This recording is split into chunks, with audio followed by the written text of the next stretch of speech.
The media is spinning Kamala as energetic, as having like meme energy. They think she's suddenly the best thing or the best candidate, in a long time or something. What do you make of this media spin suddenly around Kamala? Well, I wrote this book called The Divided Era, and that, of course, is in part the difference in the electorate between Democrats and Republicans, but it's also between the media. And right now, the media on the left is pushing her full time, sort of reviving her career. Remember, just 2.5 months ago, they were talking about dropping her from the ticket as being ineffective. Then Biden was exposed, and they've been in overdrive ever since. It is working so far, but can they shield her from actual questions will be how this campaign is decided. Normally, we have a long primary process that exposes candidates like her, and that's why she lost in 2022. We'll see whether that happens this time around. And as someone who's come up against her before, what's your advice to President Trump, to the Republicans, as to how they can deal with Kamala?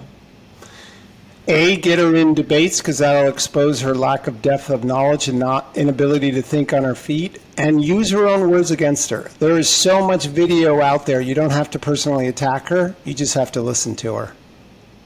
And what do you make of this attack line about her not being black? She's actually Indian.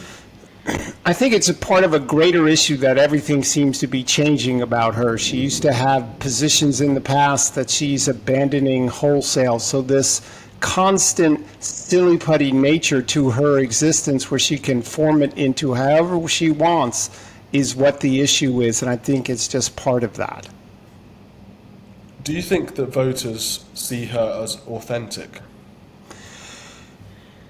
A month ago, I would have said yes. But right now, with these bumps, we'll have to see. They know what the problems are. The markets right now are in turmoil. The world is in turmoil. So if we get back focused on the actual issues of the day and see what her solutions are or responses, and out of her voice instead of just somebody's written script, I think she'll be exposed again as inauthentic. And what do you think motivates her? Like, why does she want to be in politics? She is all about ambition and not so much about intellect. From day one, with her alliance with Willie Brown and getting the field clear, and then moving on to Washington, D.C., and immediately filing to run for the presidency. She had already had a campaign committee to be governor of California. Then she went to Senate. So ambition is her goal.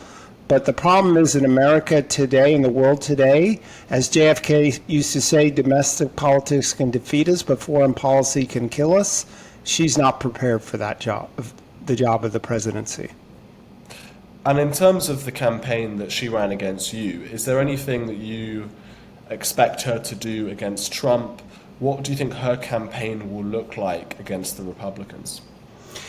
She will try and avoid the press and hard questions all the way to Election Day. And so that's why it's incumbent on the Trump campaign to get these debates underway so people can see just how uninformed that she is and some of her more strident views.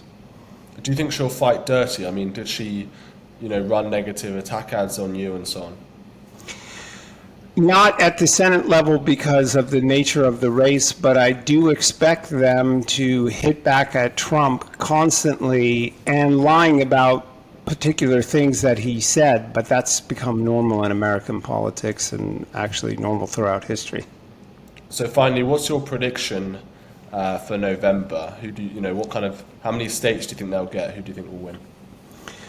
I do think Trump will still prevail. We're in such a divided era in America that these elections are unreasonably close given the Democrats' record.